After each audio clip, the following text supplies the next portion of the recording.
So today we're going to be talking about good bugs and bad bugs and how to tell the difference between a presence of a bug and an infestation. Because sometimes we see some weird bugs and they're ugly little critters, and they get us a little jitter, and we kind of panic a little bit, especially if it's a weird bug that we've never seen before. And so today, what we're going to be talking about is just how to tell the difference between where we're getting some damage and we should act and do something about it, and other times where we want to invite more bugs, the right bugs, to lessen the impact of infestations.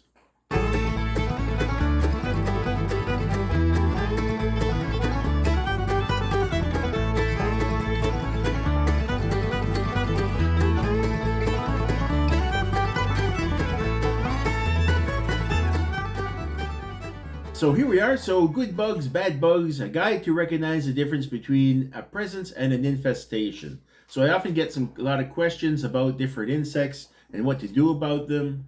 And there's so many different varieties of bugs out there. It's hard to be able to identify them all, or even specialists have trouble memorizing all of the different varieties that you might find in your garden.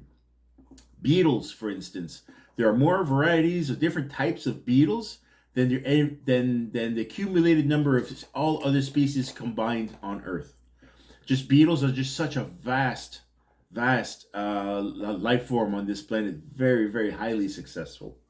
Just goes to show the insect world is very mysterious and very little bit different than what our regular life is. So let's talk about some good bugs to start. So of course we got bees and bumblebees and all kinds of different wasps and different pollinators that we'll find on our bees. So these are good bugs. We want to protect these bugs. We want to invite them into our garden. But it's not just bees who do pollination. If you look on the photo on the right here, this is a hummingbird moth. It's a moth that has similar body form, and you would swear it's a hummingbird. It's the same size and makes the same sound, and it moves around exactly the same. So the moth kind of evolved to simulate a hummingbird, and it's just one of those remarkable creatures that if you surround your garden with flowers and various different things like that, you might be surprised what you might find. It's one of the adventures, part of gardening. We want to invite nature in, and when you do that, you'll find that you'll discover so many new different little friends that you can rely on in order to come in and do some ecological services in your garden.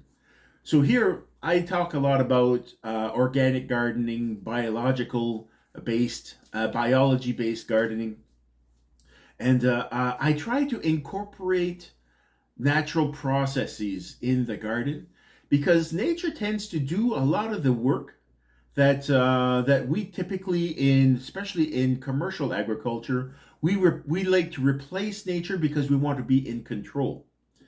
But if you give up some of that control a little bit and instead try to understand how ecosystems work and realize that your garden is part of the ecosystem and you are also part of the ecosystem.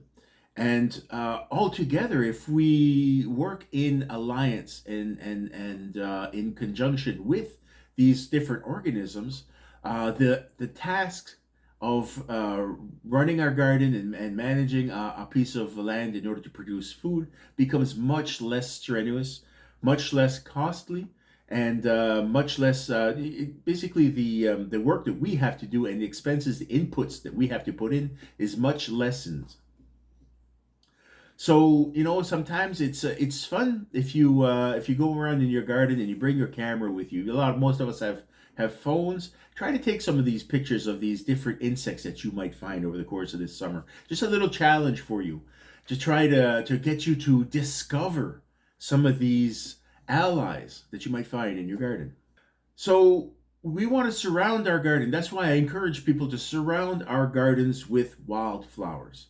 The reason for wildflowers is because the wild plants and the wildlife have co-evolved with each other. They're used to working with one another. And those wildflowers will tend to produce flowers for a longer season in the year than most of our domestic plants. And it's just it invites, these wild plants, these wildflowers invite a whole host of different organisms and insects who might help balance out the bad bugs.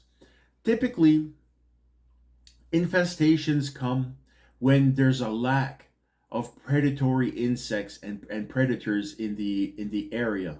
If you have a garden in the middle of a great big huge lawn that looks like a golf course, there's basically it's devoid of all flowers. That space lacking flowers and lacking cover is an obstacle for many pollinating insects and as well as predators. Um, Many bees will avoid crossing a large empty lawn in order to get to your garden because they're vulnerable to predation by birds in those wide open spaces. So with an abundance of flowers and plants and stuff, and a whole lot of things moving around, you have a more balanced proportion of negative or bad bugs and good bugs.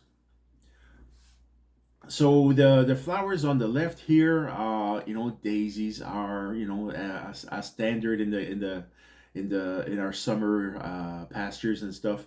On the right, you have yarrow, and you'll notice the flower of the yarrow, the way it's clustered together like that. It's kind of like they call it an umbo.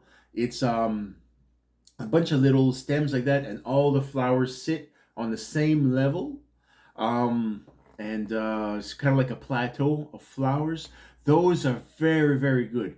And there's a variety of different plants that have this style of flowering, like Queen Anne's lace, related to domestic carrots. Produces flowers like that. As a matter of fact, a carrot also produces flowers like this. So this is the kind of flower, because of its shape, many insects are very well adapted to taking advantage of these flowers. So any flower that you have that has this shape will be very beneficial in bringing in the good bugs into your garden. So don't think of them as weeds necessarily. Think of them as the as an invitation, inviting the good bugs to come and help you. Weeds are only weeds when they're in the garden and competing and damaging garden space itself, when they're taking up nutrients where you don't want them to. But around the garden space there, it's a great benefit to have. And adding domestic flowers in the garden as well is a great way to also invite bees and pollinators and other insects of that type. But also, we can invite a lot of beauty. Just because it's a kitchen garden doesn't mean it shouldn't be beautiful, right? So adding beautiful flowers, things that we like, it's not only good for the pollinators, it's good for you, for us as well. It's the garden. Like I like to say this a lot, is the garden is not just there to feed your body, to nourish you. It's also there to nourish your soul, right? So for the spiritual aspect, when you're surrounding yourself with not just the abundance of the garden, but the beauty in the garden as well. This is the kinds of things that make that it's like a complete spiritual and physical diet for the human mind and soul. Um, the flower on the right over here, this is a clover, and this is it's not a weed, even if it is in your garden. One of the reasons, well, for one thing, bees love clover, but it's not the clover is a legume, just like peas and beans. It has a symbiotic relationship with a bacteria that lives on the surface of its roots that can absorb and compartmentalize atmospheric nitrogen and put it into a soluble form that's available to plants. So clover creates fertilizer at its roots and shares it with surrounding plants. So if you have a little bit of clover growing here in your garden, I wouldn't panic at all.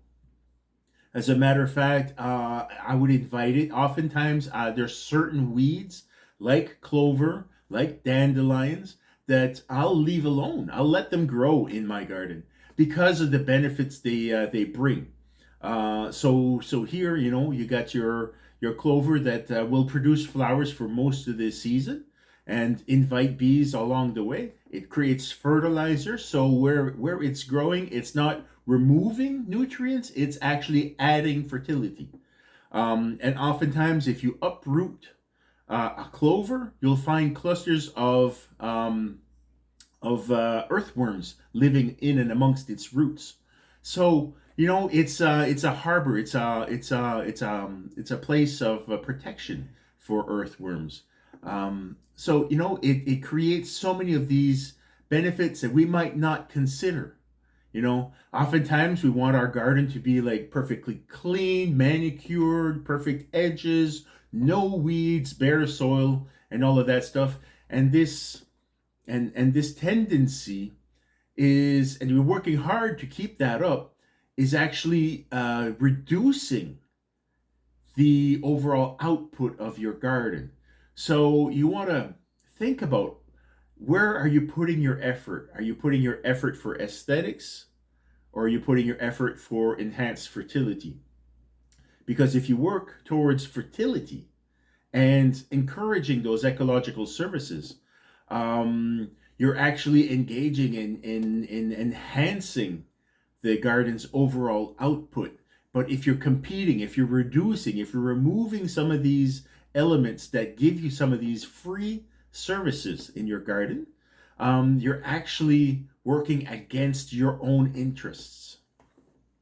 And this could be extremely, it can be disappointing at the end of a season. We might not realize why our garden is not doing as well as we would like. Sometimes it's a matter of, accepting the nature's contribution to your overall fertility in your garden. So, more good bugs. Now here we're getting into some creepy stuff that I have a little bit of a problem with.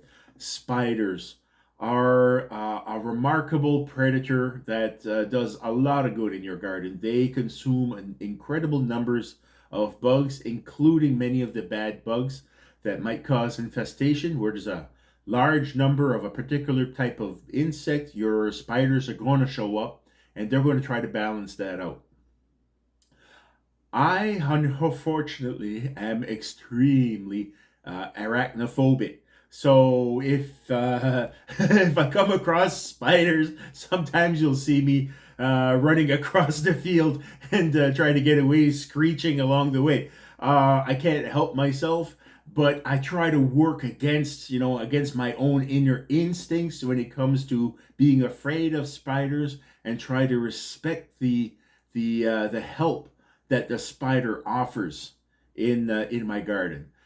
Sometimes it's challenging for me because fighting fear is a very difficult thing. I have these prejudices against spiders that I need to work on. So I do my best in that respect.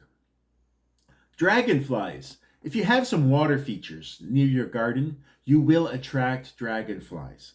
Now, this is an insect that is probably, and I'm not a biologist to be 100% sure on this, but from what I've seen, dragonflies are among the most successful predators. They successfully take down their prey more often, like at a higher rate of success than any other predator on Earth.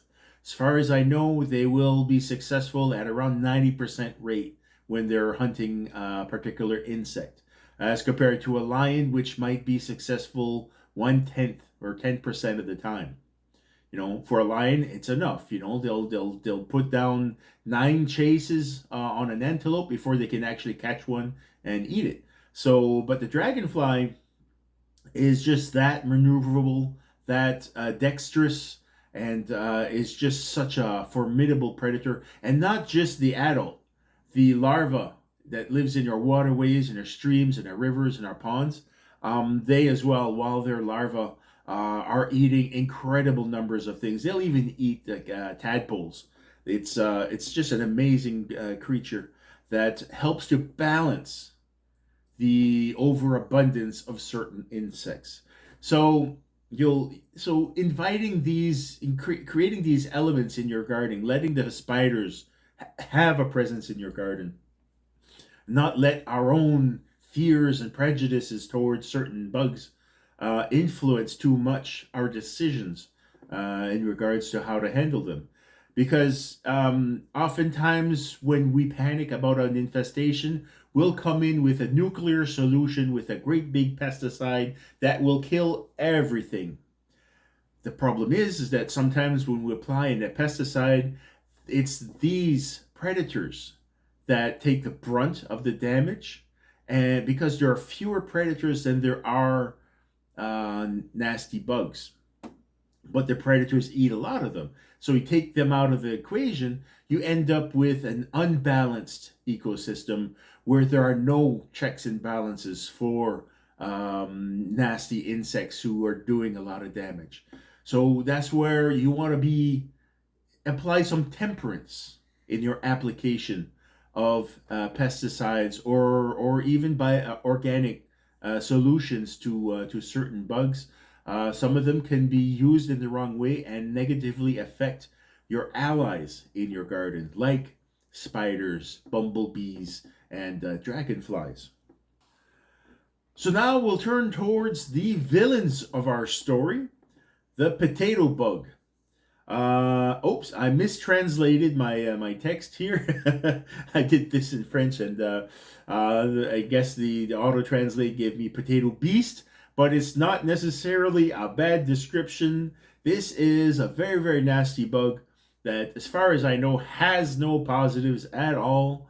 Many predators don't want to eat it. It eats potatoes and tomato and different plants like that in the nightshade family. So the bugs are actually toxic. Not very many birds are going to want to eat them.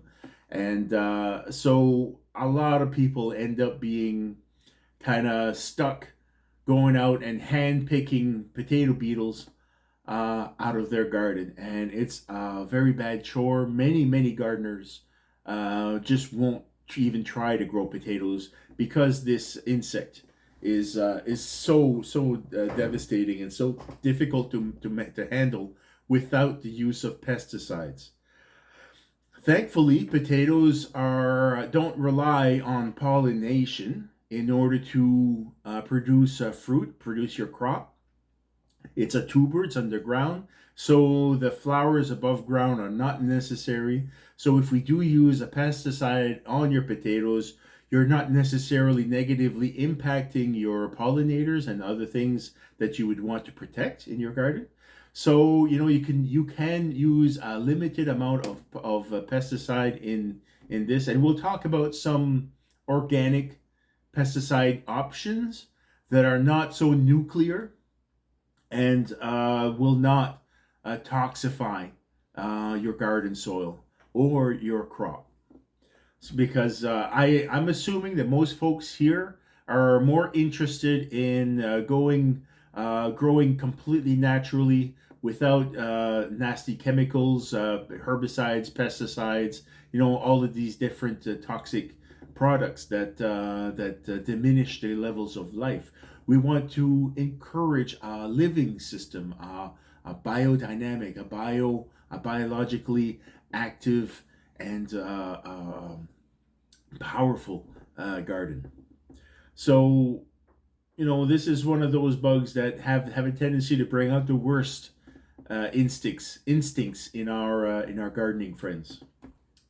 So now, if you have fruit trees, one of these very bad infestations, when you have a presence of these guys, it's not long before it does turn into an infestation.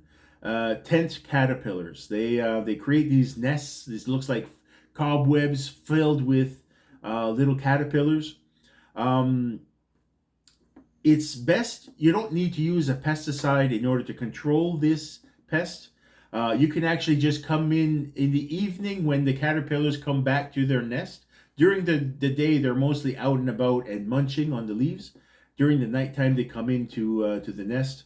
So if you wait till late evening and you come in with a stick, you can actually just remove the nest and take the bundle of the caterpillars, throw them on the ground, stomp them up. You can pitch them into a bonfire. You can do what you want to them, but you don't actually have to come in with a spray to control these. You can actually physically remove them, and once you take them off of your plant, the majority of the infestation is controlled.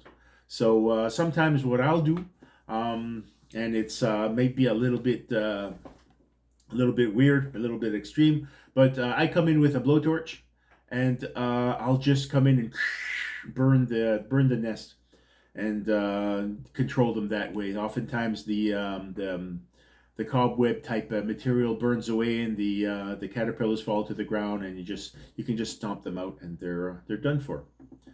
So here we can bypass the need entirely for pesticides.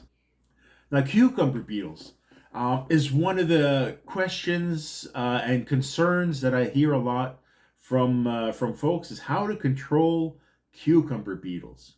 Um, Cucumber beetles have a tendency to attack cucumber plants that are weak, that are struggling, sometimes that were not planted the right way, and the young plant is struggling very hard.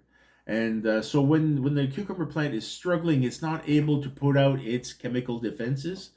Cucumber plants can change the texture, the flavor of its tissues. It can become more bitter, um, and that makes it less pleasant for the infesting bug, right? Like on the top right hand image here, we can see that the little beetle. It's a tiny little thing. It might be like 4 millimeters long. It's yellow with black stripes along the longitude of its body, and it'll get in. It oftentimes will hang around in the flowers. They'll eat holes in the plant, and their poop creates a fungus that infects the plant and just further deteriorates it. So one of the issues is that sometimes we start our cucumber plants way too early. Cucumbers and related plants, including watermelons and squashes and pumpkins and all of these things, they don't like to be transplanted. They have very fine little delicate roots. So when you're handling them in a pot and the plant gets too big, the plant will swing to one side and tear all the roots on this side, and then swing on the other side and tear a bunch of other roots on the other side. And suddenly it has half the resources coming to feed the plant than it had initially started to grow. So the plants, or the leaf tissue that's relying on those now broken roots, will start to wilt and will not be able to put up the defenses it needs. So that's where the cucumber beetles comes and hits them. They can smell a plant that is stressed. So my suggestion to you: eliminate the struggles of the plant's early life. Plant from seed right into the ground starting June 10th. If you want to start some indoors, don't let a cucumber plant grow any more than 2 weeks in the pot. So basically, once it's got its first real leaf, before it produces its second leaf, it needs to be transplanted outside. If the weather's not good yet, you still have to bring it out and cover it with a frost blanket or do something to protect it once you put it outside. But the ideal thing is to not transplant it at all. Direct seed, and you'll get much stronger, much better results. Now, you might still get some cucumber beetles come in and hit your plants. We could have had some cold nights. We could have had too much wind. There's a lot of different issues that might stress your cucumber plant that will make it invite the cucumber beetle. So there are products that we can use to help get the cucumber plant over that hurdle. And once it gets to a certain level of maturity, it becomes strong enough to defend itself. Where even if there is a presence of cucumber beetles, they're not strong enough in order to combat the resilient, strong, healthy cucumber plant. So your best defense against cucumber beetles is just to ensure that your cucumber plant has the resources and is planted in the best way possible, direct seeded, so that the plant has everything going for it, that it has all the chips stacked for it in order to help it grow strong and healthy as soon as possible. So one of the products that we can use that is organic, is considered organic, BTK. It's a virus. Okay, so it's not a chemical.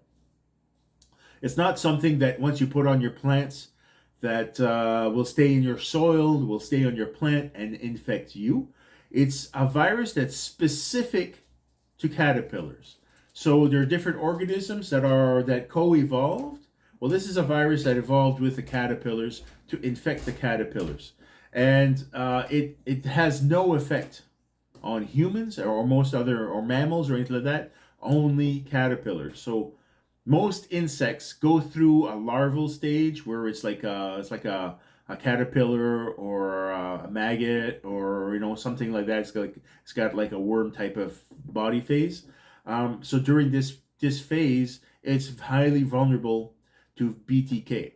So this comes in a tiny little bottle, and you just put it'll tell you the measure to put into a certain quantity of water. You water it down, and you have to use it right away. You spray the plant where you see the plant getting damaged by caterpillars, not necessarily the beetle, because once it's a beetle, it's more mature and it's no longer in a phase where this virus might infect it so hard.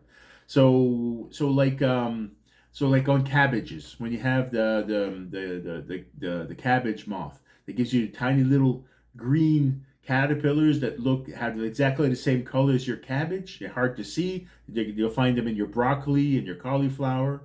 You can spray your cabbage leaves with an application of BTK, and the BTK, the virus, is only going to be present for a very, very short time.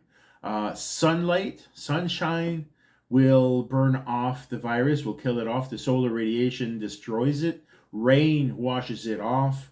So you put in an application where you see the bugs. Make sure that the bugs are going to eat some of the plant that has this fresh application, and then you'll see them disappear. The caterpillars are going to go away. And then the BTK itself also passes away, is washed away, is destroyed by sunlight. So it's no longer present on your vegetable, and it's safe to consume. It's not something that will harm you, even if you spray it that day and eat the cabbage that same day. It's not going to harm you. But I found that like for not for cucumbers, but for potato beetles last year, we had put 2 applications over the course of the summer, and it helped control potato beetles a remarkable amount. It reduced the population a great deal, so much so that we didn't have to go out and pick potato beetles out of our potato patch.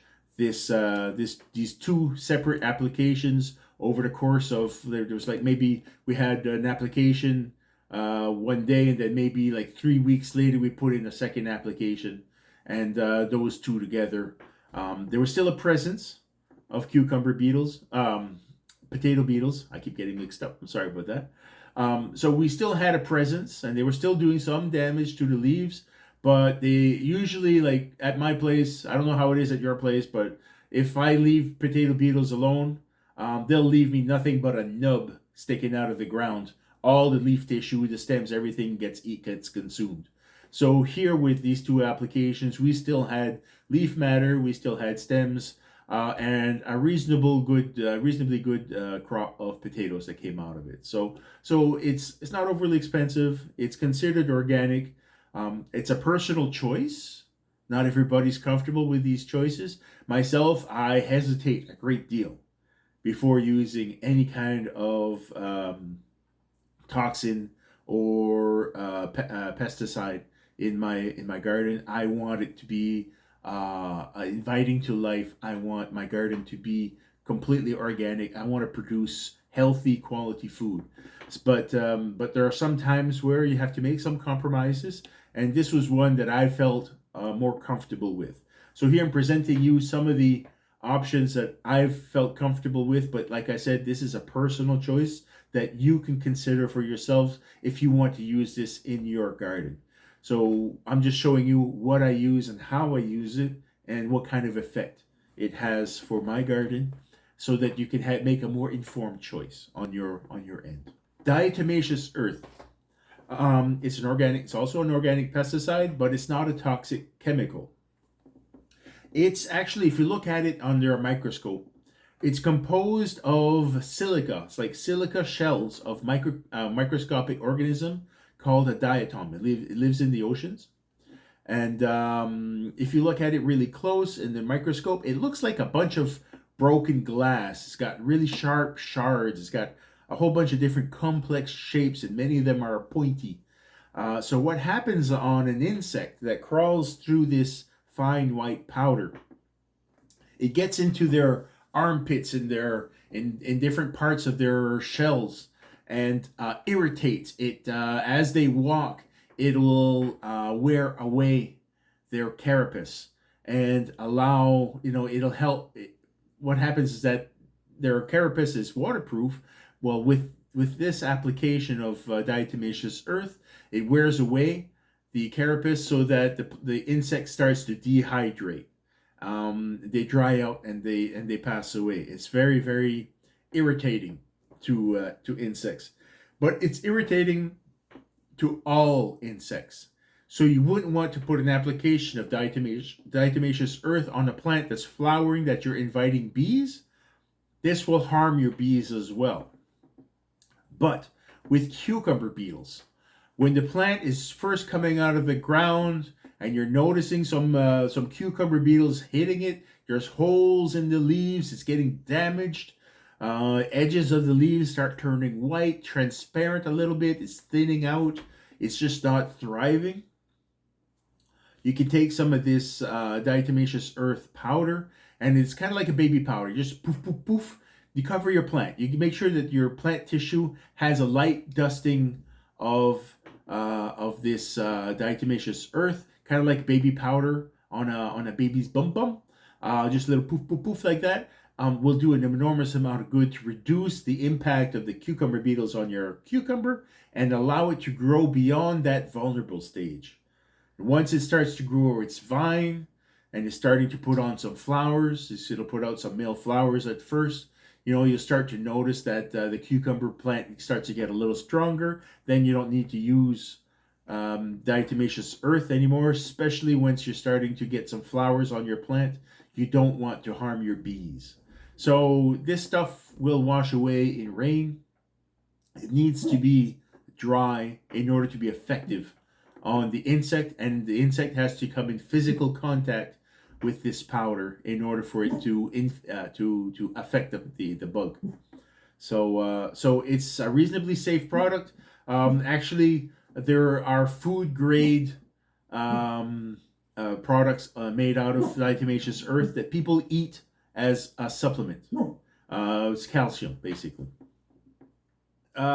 Slugs. Now, anybody here who's growing in heavy clay soil like I do, these soils, if you're watering your garden right, will be wet oftentimes, and slugs love to live in that.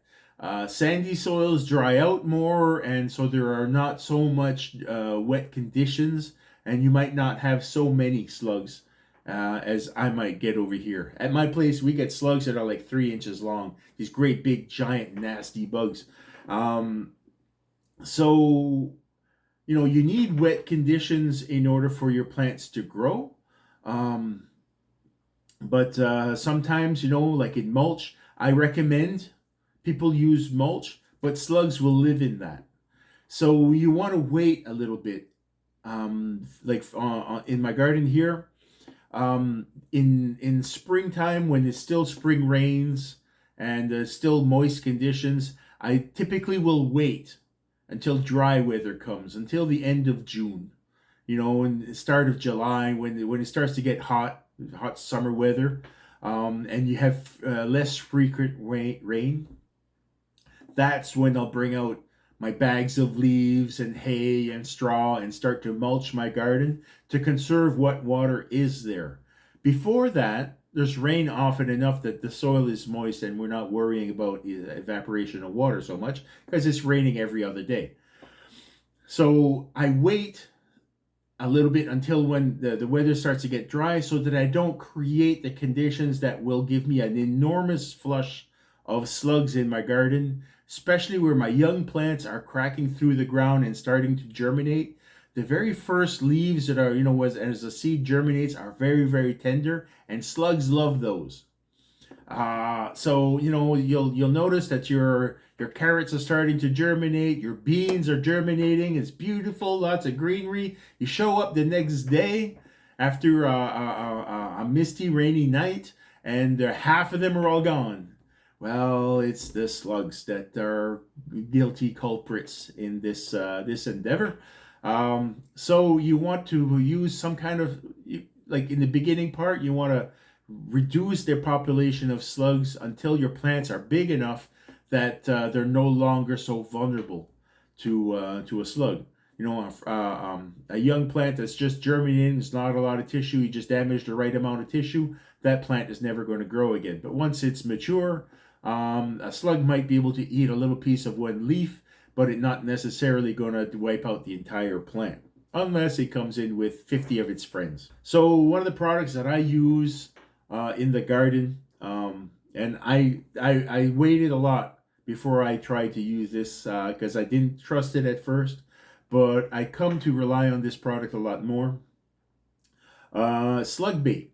Basically, the product is like it's just bread, because slugs adore bread. Anything that's yeasty will attract slugs, but it has a high content of iron in the product, and slugs are allergic to a lot of different metals.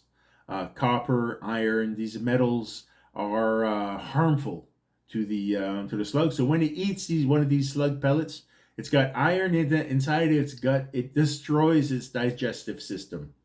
So it'll have a happy meal, and then it'll go curl up someplace dark, and you'll never see it again.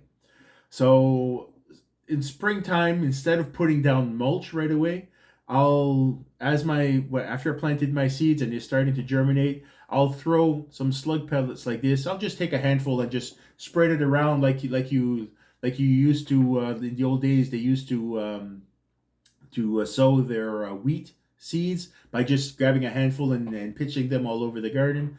Well, that's how I throw these around. So just a light dusting here and there of slug pellets, and it'll do a great deal of good to control your slug population. I'll throw them right in and amongst the germinating seeds. So if I have like a garden bed, it's all beans. I'll make sure that there's a good amount of these slug pellets, so that when the slugs come out, and they will hit some of the beans, but they will also eat some of these slug pellets, and within a few nights, your slug population in that general area will be reduced, and for a long enough period of time for your beans to sprout and reveal themselves, or to grow into a more mature size. So like I said, these are different products that I came to rely on. I don't use them all the time. I don't use them all season long. I'll apply them selectively in the right time in order to control the worst of the damage that my garden might suffer from pests. So like I said, diatomaceous earth, I only apply that to young plants that are struggling with cucumber beetles and stuff like that. There might maybe some aphids different things like that. Any kind of insect that has a carapace will be affected by it. But once the plant starts to produce flowers, that is mature enough that it's producing flowers, I cut off the diatomaceous earth because I want to protect the bees that are going to be coming pollinating the flowers and produce the fruit.